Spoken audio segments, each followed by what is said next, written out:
that we need to take care of is the approval of the agenda. And everyone had a chance to read through it. Are there any changes or additions that anyone knows of that needs to be made?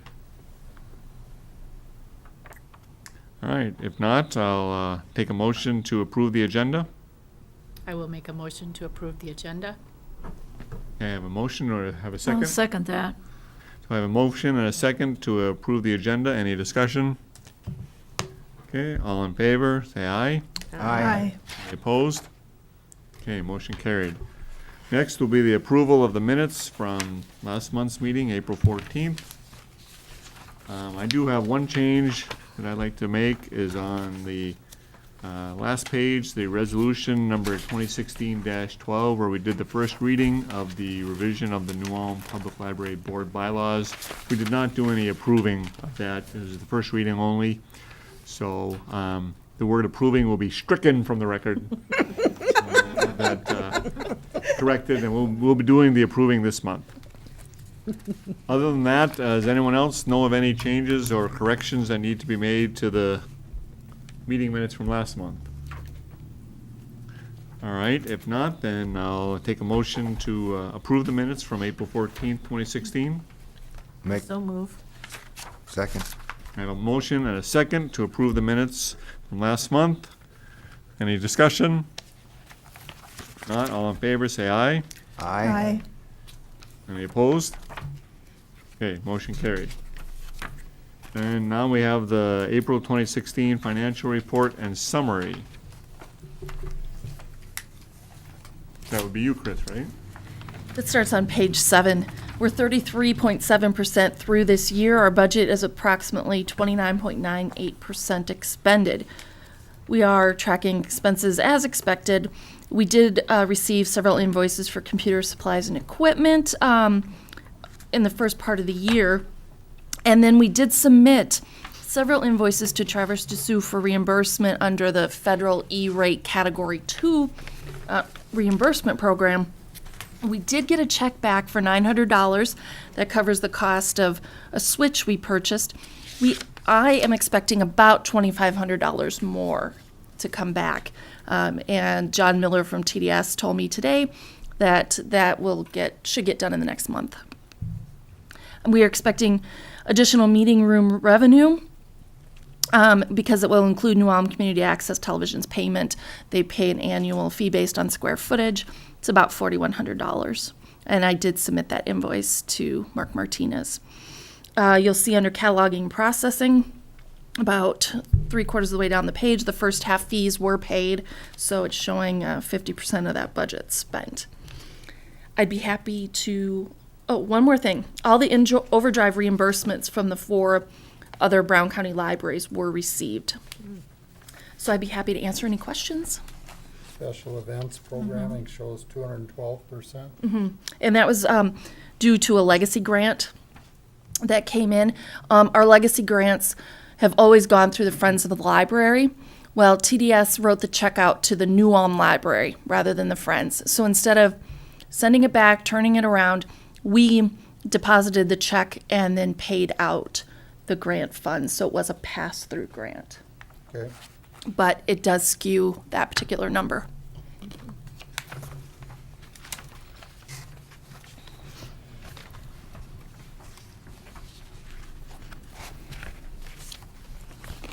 All right, any other questions for Chris? Okay, if not, then she can continue on and we'll go to the librarian's report, starting with the library department activities report and statistics. Thank you. That starts on page 15. I worked with IT manager Nate Barron to create a request for proposal for the design and development of a web-based collection archive that has been sent. It's actually on the library or on the city's homepage, as well as hard copies being available at the library. Our goal here is to provide user-friendly, searchable, viewable archive of the city's art collection on the city's website. Proposals are due May 20th. We have a volunteer who's continuing to scan, photograph, and describe that art collection, and she's actually started working on the Fred Johnson collection, which she loves doing, and we're very happy she loves doing it. There are over 3,000 autograph photos. The Friends of the Library honored the library staff on National Library Workers' Day on April 12th, so we thank them. The Friends Board had a meeting last week, and they approved an additional year to the Wowbrary subscription. This is a website that provides information about the newest items the library has purchased for its collection. It comes out on Wednesdays. You can access it on our website, newulmlibrary.org, or you can sign up for an email notification, and you can do that on the library's website. So we'll have it through July of 2017. The Friends Board also approved a donation to Battle of the Books. That's a young adult book trivia competition. It's been going on for probably about 8 years. We've, New Ulm have had teams participate. We've had individuals participate. It is not open yet for registration. It happens every August. But the grants do not cover things like snacks and incentive prizes. And so they rely on donations for that. So thanks to the Friends for once again donating. And then the Friends also donated $500 to the Wandagog Sculpture Project. And we thank them for all that they do for us. Reference librarian Lisa Sieve attended a meeting with residents of Broadway House here just up the street. I believe that's 3rd North and Broadway, because they were interested in starting a book group. And so we're working with Heather and her staff at the housing department to make books available, and we're providing the discussion questions for monthly meetings, and then they have a volunteer who's going to facilitate that discussion. Theodora Rudolph, our youth services librarian, participated in the Arbor Day program, which was hosted by Park and Rec on April 22nd. These were second graders from St. Paul's, and the mayor was there, and they had a tree-themed story time, and then they planted a tree. It's an annual event. And Theodora and Carla Feld, our youth services aide, are busy preparing for the summer reading program. Kicks off May 31st. Registration is open to children and teens ages 0 to 18. Doug Hughes, a local performer, is going to make balloon creations from 10 to 11:30 a.m. And the Friends are sponsoring this year's event. I did provide brochures for all of you for all of the events happening, and it's also available. The program's special events are available on the website. I will be posting the brochure itself on the website coming up. So we're just a couple of weeks out now. And then library aide Leah Bodie joined our staff April 19th. Leah lives in New Ulm. She was a longtime Target employee. And Nita Gilbert started May 3rd as a library aide, and she's a New Ulm high school graduate as well. I would be happy to answer any questions. You didn't cover any of the building stuff, but we're going to redo that later. Yes. A couple more topics. Okay. And statistics are on page 21, and we're very flat compared to the past, when we look at 3 years. Very flat for circulation, up very slightly in overdrive, and our computer statistics continue to decline.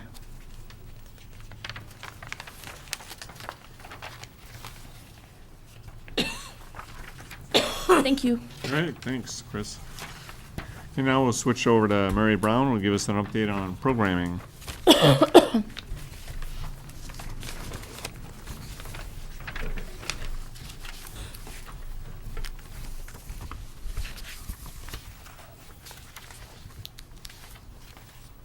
Hello. Nope. The Minnesota Proud Series was last April. It ran for 3 weeks, April 14th, 21st, and 28th. Those were all Thursdays. Other than the first event, the attendance was really great. It should be stated that the first event, which was Minnesota's Angling Past, it was not the topic that led to a low turnout. It was the fact that that night was the same night that the Fort Ridgely Golf Course, I don't know if that's quite the right word, was being held. So if you saw the paper, you saw there were lots of people who attended that, and unfortunately did not attend our event. Though we did have one young man who was there with his mom. He was very engaged with it, and I could see her asking him questions like, "Oh, did you know that?" And he's like, "Yeah, I knew all about that." So he's planning on being one of the record breakers at some point in the future. The second week was Chad Lewis. He talked about Minnesota's gangster past. That was really fun, and people shared some stories about their family and their connections to that past as well. And then the final week was Kim Kontag talking about her book Where the Clouds Meet the Water. And my understanding is that it is a work of fiction, but it is based very closely on her father's life, how he was born in, I believe it was Ecuador, and then was forced to move to Germany because his mom or dad, I can't remember which one, was German, so they had to move to Germany, and then they ended up moving to the U.S., and just the process of gathering all of that research, and then also writing the book as well. And her parents were at the event. So that was really great to see them there. So and that was our most well-attended event with about 60 people. So overall, I would say it was a great success. I think the first event would have been equally well-attended if not for a conflict in town. As a person who doesn't golf, I don't get it, but I understand it's a big thing. Karen Babine, she's author of Water and What We Know, Following the Roots of a Northern Life. She visited the library on Saturday, April 30th. We only had 3 people who came. That was probably long enough ago, you don't remember. It was a really rainy, cold day. I mean, I can understand why people didn't want to come out. But she was really happy to be here. She brought her mom, who, fun fact, worked in the old library when it was the library. So not when they were connected. So she was very excited. She took her daughter over there to take a look at it. But she was very happy to be here. They met with a friend for lunch beforehand, and the friend said, she's like, I can't come because I'm a crier and I'll cry at everything. And apparently she cried at lunch, so that's why she did not attend the event.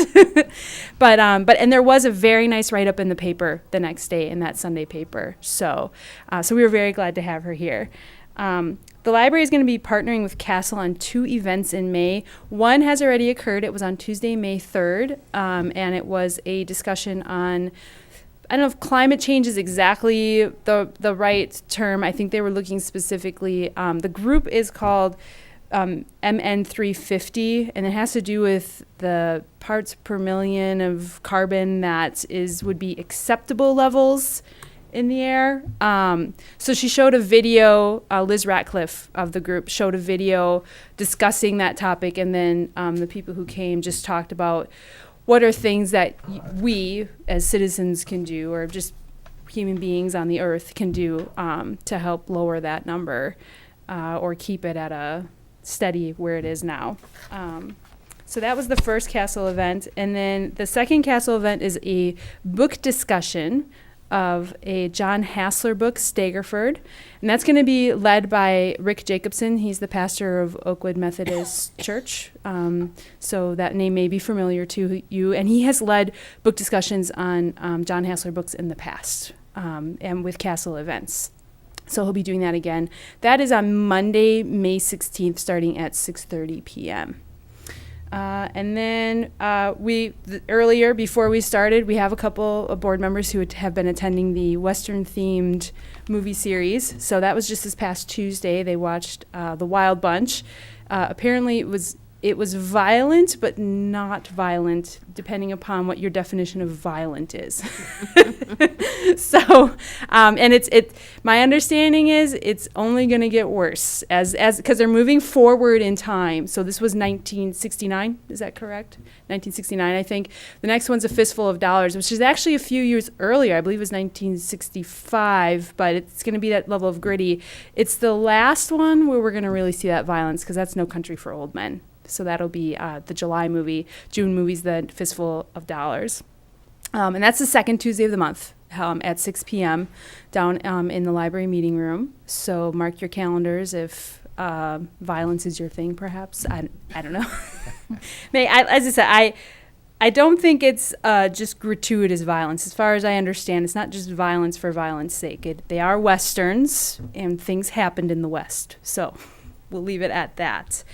And that's what I have in relation to programming. I did attend the CERC user group meeting. This was just yesterday. Nothing major to report. Seth was there, and he didn't have a lot of questions for us, but he brought up things that he is finding, both in having just recently been trained, so some questions he had for us in relation to that. And we had put out a survey to all the libraries asking them, how often should your items check out for, what sort of fines should be attached to them, when do you want overdue notices sent, that sort of thing, because we knew some of that information was wrong on the back end. So we wanted to get it from the libraries so Seth could do a fresh start on it. And he had some questions in relation to that. But nothing earth-shattering, a really great meeting. There was a lot of laughter, so I view that as a positive. And next week is the tech user group meeting, which is a meeting that Betty attends. I'll be attending as well because I'm on the automation committee, so it's kind of good to get an idea of what comes up at these meetings because it may affect what we talk about or need to work with Seth on with the automation committee. So that's what I have coming up and what I have attended. Does anybody have any questions? Okay, thank you. Thank you. Thank you. All right, now we'll cover get an update with regards to the Traverse the Sioux Library Cooperative. And Holly, you want to jump on first? Or? I'm trying to remember last month. The cataloging committee had planned to go to TDS board and asked for permission to hire additional former part-time staff to help out with our backlog. But when they had the cataloging meeting, the staff had cut almost 1,000 books off of that list in the last month. So we've opted to back off of that a little bit and see what the cataloging staff can do in the next couple months. Because if they can keep that up, that's going to eat a sizable portion of it out. So TDS, Chris and I were at a board retreat this month that I wasn't exactly looking forward to, but turned out to be very nice, very good, I think.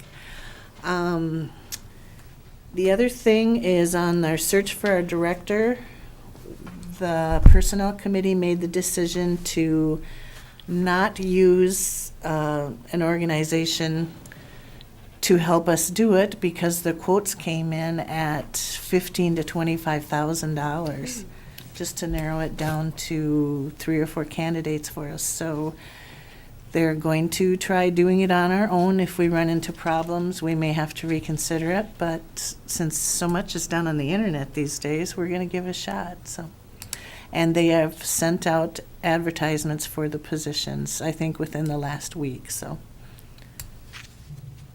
what did I forget, Chris? Nothing. It was all excellent. I'm going to add that cataloging report. The previous month they had cataloged 1,000 more than they received. That happened again this month. Woo. So they're making great strides. And the cataloging task force is going to meet next Wednesday. My hope is that we don't have to meet again after that. We will see. Information based on last month's talk about the TDS contract, plans are to completely rewrite that contract for 2017. And Bob Bass has been doing a lot of work.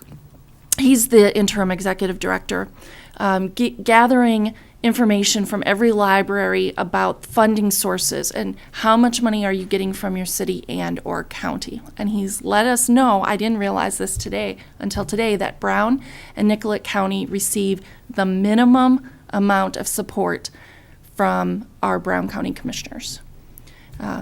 That's, I knew sort of, but he was advocating that we again talked to the commissioners. We went 2 years ago and asked for increase, did not receive it, and we did not go last year. Sent a letter last year, though. And you've gone many times, so perhaps that's something for the Brown County board to discuss in June. The June meeting is the 13th at 7 p.m. at our library, if anybody wants to join us. So you're basically saying you guys are getting minimum wage kind of thing in terms of what's being doled out? Minimum maintenance. Right, but then, so the reason that they're not providing more is that they figure you guys are doing okay on your own as is right now, or what? They have a lot of organizations that they're funding. Okay, And there just isn't any more money in the pot. yep, They're pleased with what's going on and they would love to give more, but. but there's only so much to go around. That's and- right. And you guys are holding your own so far, so, okay. Vince, I got first, you talked about the contract. Are they gonna do anything with the dates, get it up closer to the first of the year? Do you know? We did not specifically discuss that piece of it. Okay. And then the second question I had, on page 20, you've got acquisitions. When you see the fiction titles and all that, and the DVD and CDs, you see do I expect to see that number, the 224, is that kind of releases from TDS? No, those statistics are the number of books we took out of our collection. Ah, okay. And that's for low circulation, that's for space, that's for condition. We're constantly turning over our Right. collection. Okay. All right, anything else for, with regards to Traverse the Sioux Library Cooperative? All right, if not, then we'll move on to the topics that are near and dear to our heart, the building projects. Go ahead, Chris. The request for proposal for the outdoor portion of the sewer project, that would be from the wooden doors out into Broadway, was prepared by our city engineering department. It did go out to vendors. It's due May 20th. So we should have a proposal, a recommendation for you in June. The lights, the exterior lights, the contract came from our engineering firm, ISG, and right now it's at the city attorney's office. It will be signed by the city manager as soon as the city attorney approves that. So now the sewer bids then, would that be similar to what we did with the lighting bids? They meet here and they open them up and then they award the bids to the lowest bidder, or how does that work? I don't believe that's a sealed bid. I will check on Okay. that. It didn't, the paperwork I read did not say, Indicated it should be sealed, okay. didn't say that we were going to open it at a particular time and place. They're due in the engineering office at a certain time on that day. Okay. And then they'll probably just double-check review that. them, and then I would imagine they go with the lowest bidder then. Now about the sign then too, the potential for, ruining the library sign. So what's our fallback plan for replacing that then? Yeah, both proposals that the city engineer put together includes demolishing the sign. They're going to try to save it, but very likely it won't The happen. proposal didn't have building a new sign then, or what? I will find the proposal because I don't want to misstate what they said. It's on our city's, it's not on our city website. Can we put that to other and we can go on and I can come Yep. back and Yeah, I was address just curious, that? because I know I want that's to read it that's to kinda you. like an item of contention, and I just want to make sure that it's Right. somehow gonna be replaced in some form or fashion, and whether it's part of this project or separate, Yes. I'd like to know. If we could move that to other business, and I will look fine. up the bid here. All right, so anything else on the, so we want to get the sewer stuff done before the lighting project, so we kind of get under a deadline to get that cracking. Okay. May I just ask, you said the proposal is from the door to the street. Yes. So the interior work will occur under a different proposal at a different time? Yes. And we hope August, September.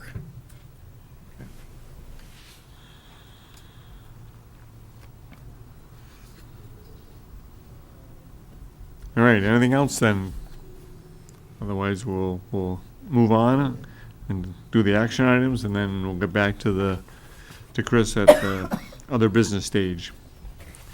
So we've got 2 action items this month.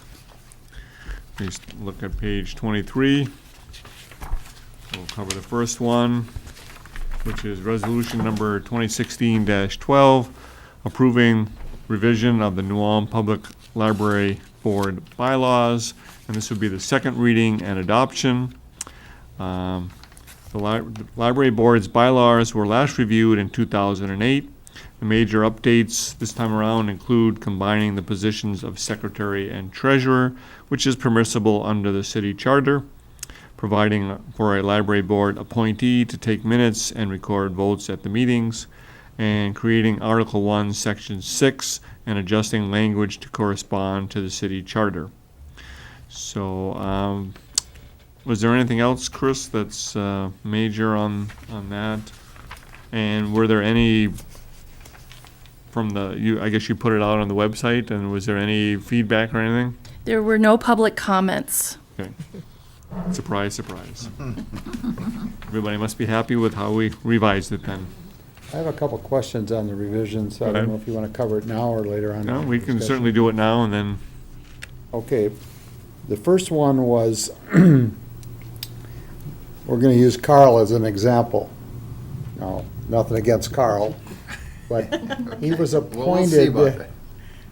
when I'm reading, this is on page 25, it's section 4. A member may serve up to 2 full terms. If a member serves a partial term, that partial term shall not be considered as part of the 2 full terms.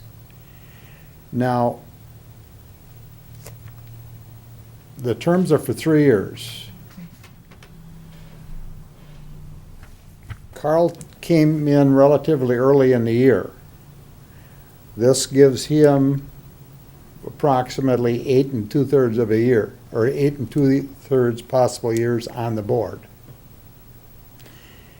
If the idea was, you don't want people on here too long, then I think that should be changed a little bit somehow. Do you follow what I'm saying? I know exactly what you're saying, and that was taken from the city charter, and so that can't be changed. We have to abide by what the city charter says, and the city charter stipulates those terms. Okay, And it's happened before. it has happened before. Sure. I mean, like I say, when I read this, it looks like, okay, we don't want people serving for more than 6 years, but here's a case where a person could serve for 8 years and 11 months. So, okay. anything else? And the other thing was, I just wondered, it says, in the event of misconduct or neglect, the mayor may remove a member from the board. Is that simply his discretion on what that is, what is neglect, or is that written down or anything like that? It's again on page 25, right on the top. Yeah, section 3. I would have to refer to the city charter. Most of this language was taken from the city charter. Okay. And before you approve it, I'd be happy to, I mean, this can wait till next month. I'd be happy to look into that. I mean, I don't know that it's that big a deal, but Yeah, I think we're just replicating, like Chris said, we're replicating what the city charter Yep. has indicated, and, then for us to change ours and make it different than theirs, that could get a little messy as well. Or we could, indicate that maybe we want to buck it up, escalate it and have them change theirs. So we can certainly bring these questions to bear for the city charter, but I don't know. I think we should do that. I mean, just a little clarification there. Well, typically neglect is when someone doesn't show up, for several months in a row, and either the chair or the director would advise the mayor that, a particular board member has become disinterested or just isn't here anymore, or maybe the mayor doesn't realize they moved on. So my sense is that's what they mean by neglect.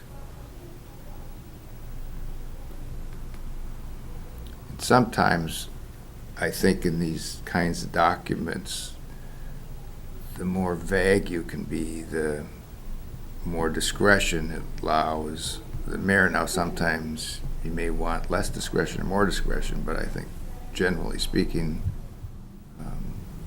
Carl, I agree with that. And my question on the whole deal is, okay, you have one mayor, you have a second mayor, their discretion could be totally different, especially under the misconduct part of this. Well, it is also subject to the consent of the city council. It's not like the mayor can just come in and do it on his own. yeah. I would be happy to find that language in the city charter, and we can certainly table this and bring it up again next month. Good afternoon. See, I got the expert. Thanks, Steve. Hi, I'm Steve Kaler, city engineer. You had a question concerning? Yes, Steve's here to answer our question about the request for quotations for the sanitary sewer. The question is about replacing the library sign. I don't see the language in either alternative about replacing it in this, as part of this. Mr. Chair, I didn't prepare the request for proposal, but it's my understanding that there is no provision in there for restoring the sign, just to get it out of the way if that's necessary. The language I see is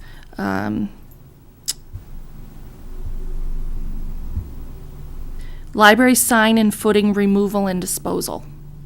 Correct. Okay. And my thought when we had discussed all this is that would come later, A replacement of that. replacement Yeah, of it. okay. That's how I understand it, yes. So again, I think the building official worked on that pretty exclusively, and I just kind of looked at the numbers at the end, gave my judgment or thoughts, so that's what I know. Okay. Thank you, Steve. Nothing else? Thanks, Steve. Okay, thank you. Thanks, Steve. So it sounds like then later on, we may have to look at coming up with some money for a new sign, and we'll have to determine, how extravagant we want it, what do we want it to look like, costs and all that. Well, I think that's a good idea to possibly be waiting too, because we're gonna be, putting new lights in out there, we're gonna be doing the underground work, there's gonna be stuff with the Wanda Gog Yep. deal, so, we might want the sign in a totally different place or a totally different part Right. also. Yep, I agree. Okay, so back to the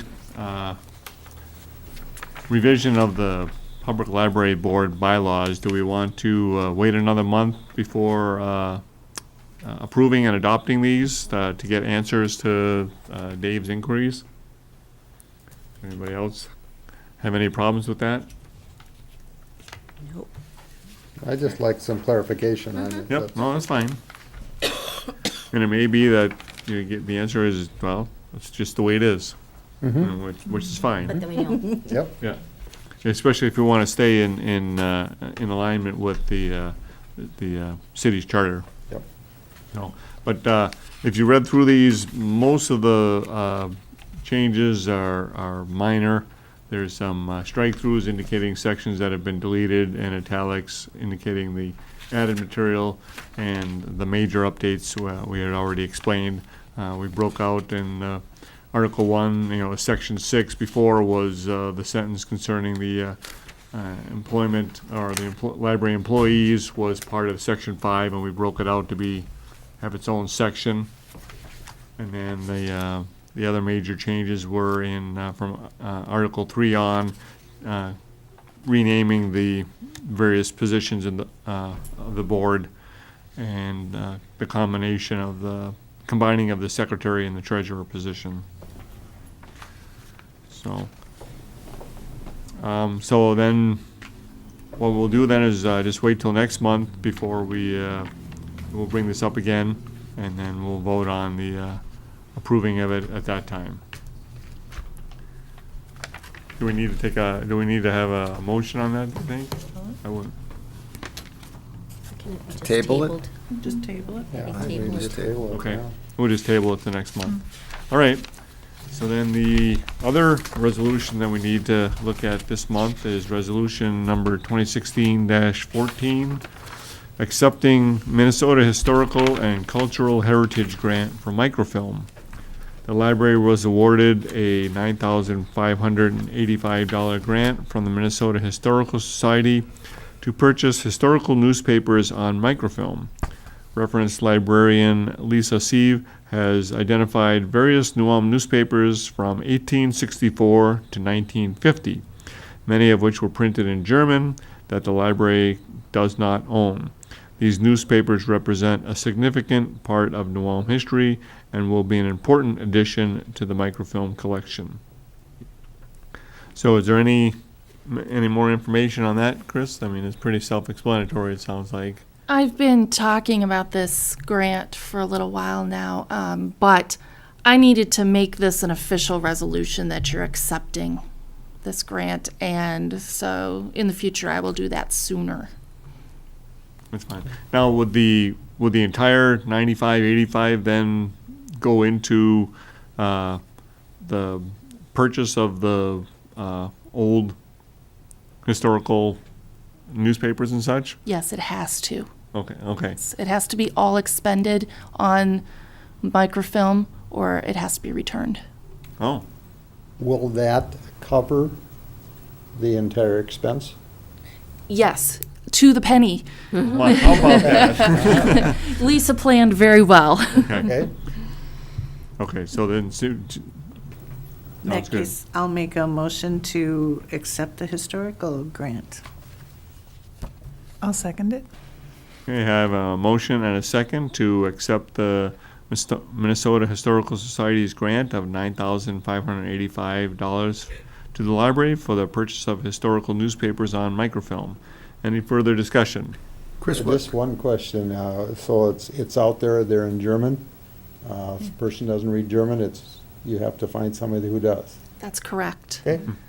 what volume are we talking about in terms of how many newspapers or how many pieces of microfilm? What's quantity here? It's 95, 85 divided by 90, just about 100, 105 rolls. $90 a reel, Oh, okay. I see. plus Okay. shipping. And on a reel is one newspaper?